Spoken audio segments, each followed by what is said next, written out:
রাত 10টায় কোয়ার্টার ফাইনালে ওঠার লক্ষ্যে এতে শেষ 16-র যে ম্যাচ তাতে মাঠে নামছে আর্জেন্টিনা এবং মিশর। তো এই ম্যাচের মাধ্যমে মেসি এবং ইজিপশিয়ান মেসি খ্যাত মোহাম্মদ সালাহ পরস্পরের মুখোমুখি হচ্ছেন জাতীয় দলের হয়ে প্রথমবারের মতো।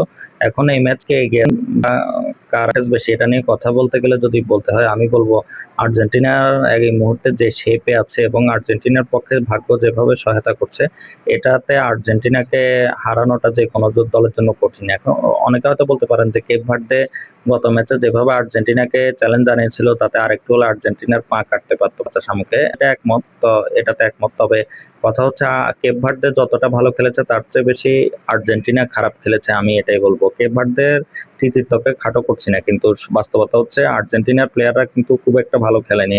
তারপরও আর্জেন্টিনা ম্যাচ বের করে আনতে পেরেছে। মেসি একটা গোল এবং পরবর্তীতে আরেকটি গোল হলো, যেটা দিল। এরপরে আত্মঘাতী গোলে কিন্তু তারা ম্যাচটা জিতে গেল।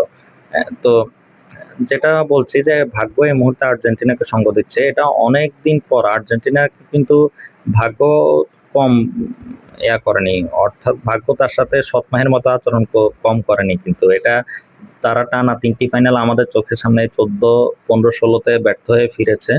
তো সেগুলো তো আছে। এরপর মোটামুটি 21 সালের আগ পর্যন্ত আর্জেন্টিনাও ভাগ্যের ছোঁয়া পায়নি। এরপর 21 সাল থেকে যখন ভাগ্যের চাকা ধীরে ধীরে তাদের দিকে ফিরতে শুরু করেছে, তারা ভাগ্য ভাগ্য তাদের দিকে ফিরতে শুরু করেছে এবং দলটাও ভালো খেলছে। এটার প্রেক্ষিতে তাদের এতগুলো সাফল্য এসেছে। এবং এই বিশ্বকাপে যদিও দলটা খুব একটা মানে প্লেয়াররা সবাই ভালো খেলছে তা নয়, মেসির ম্যাজিকের উপর ভর করে মোটামুটি অনেকগুলো ম্যাচে পার পেয়ে গেছে, এটা সত্যি। কিন্তু তারপরও বলবো তারা যা খেলছে এটাই কিন্তু ম্যাচগুলো জয়ের জন্য যথেষ্ট হয়ে দাঁড়িয়েছে। তো সামনের দিকে তারা যদি আজকের ম্যাচে যদি জিততে পারে তাহলে পরবর্তী ম্যাচে হয়তো কলম্বিয়া বা সুইজারল্যান্ড তাদের প্রতিপক্ষ হবে। সেই ক্ষেত্রেও আমি আর্জেন্টিনাকে এগিয়ে রাখবো এবং সেমি পর্যন্ত মোটামুটি আর আর্জেন্টিনা চ্যালেঞ্জ আমি দেখছি না। সেমিতে যদি ইংল্যান্ডের সাথে খেলা পড়ে হয়তো কিছুটা সমস্যা পড়তে পারে, কিন্তু টুর্নামেন্টে এই মুহূর্তেও আমি বলবো যে কে জিততে পারে, এখন যদি বলি আমি আর্জেন্টিনাকেই এগিয়ে রাখছি। অন্তত পক্ষে আর্জেন্টিনা ফাইনাল পর্যন্ত যাওয়ার মতো দল বলেই আমি মনে করি। যে প্লেয়ার গুলো ভালো খেলছে না বলছেই, সেটা ঠিক আছে। টেকনিক্যাল এবং ট্যাকটিক্যাল বিষয় নিয়ে কথা বলছি না আমি, যেগুলো বলছি আমি সাধারণ দর্শকের মতোই বলছি।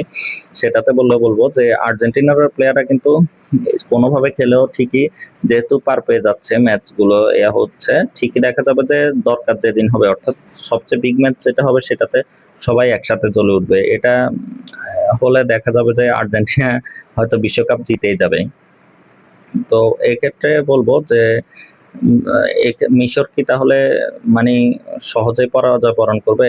আমার সেটা মনে হয় না। যদিও সালা বা মারমুশরা এখনো তাদের যে ফুটবল বা তাদের যে ক্যালিবার দেখে আমরা অভ্যস্ত, তাদের এত ফুটবল যারা ফলো করি, সেটার কিছুই এখনো হিসেব করলে এই টুর্নামেন্টে দেখাতে পারেননি। তবে আজকে তাদের সবচেয়ে বড় পরীক্ষা বলা যায়। এখন আজকে যদি জ্বলে উঠতে পারে তাহলে হয়তো তারা ভালো চ্যালেঞ্জ জানাতে পারে, কিন্তু আর্জেন্টিনাকে হারাতে পারবে বলে আমার মনে হচ্ছে না। এখন ম্যাচ মাঠে গড়ালে বলা যাবে যে মিশর কেমন চ্যালেঞ্জ জানাতে পারে, সেটা তো আমরা সবাই দেখবো। কিন্তু আমি ব্যক্তিগতভাবে মনে করি যে মেসি ঠিকই, যতই হোক মেসি ঠিকই একটা সুযোগ পেলে সেটাতে কাজে লাগিয়ে ম্যাচ বের করে ফেলবে, এটাই হচ্ছে কথা। এখন সালা বা মারমুশরা যদি জিততে হয় আর্জেন্টিনার সাথে, তাদের সেরা খেলাটা খেলার পাশাপাশি আর্জেন্টিনার সাথে যে ভাগ্যের এখন ছোঁয়াটা আছে সেটাকেও পরাজিত করতে হবে। অর্থাৎ শুধু আর্জেন্টিনাকে পরাজিত করতে হবে না, তারা ফেটকেও বিট করতে হবে। এটাই হচ্ছে আমার কথা। তো দেখা যাক কেমন খেলবে আর্জেন্টিনা, কেমন খেলতে পারে। আপনারা মতামত জানাতে পারেন কমেন্ট বক্সে। আর আমার যে ইউটিউব চ্যানেল দা স্পোর্টস ল্যাব, সেটা কমেন্টে লিঙ্ক দেওয়া থাকবে, সেটাতে ক্লিক করে সাবস্ক্রাইব করে পাশে থাকতে পারেন। ধন্যবাদ সবাইকে।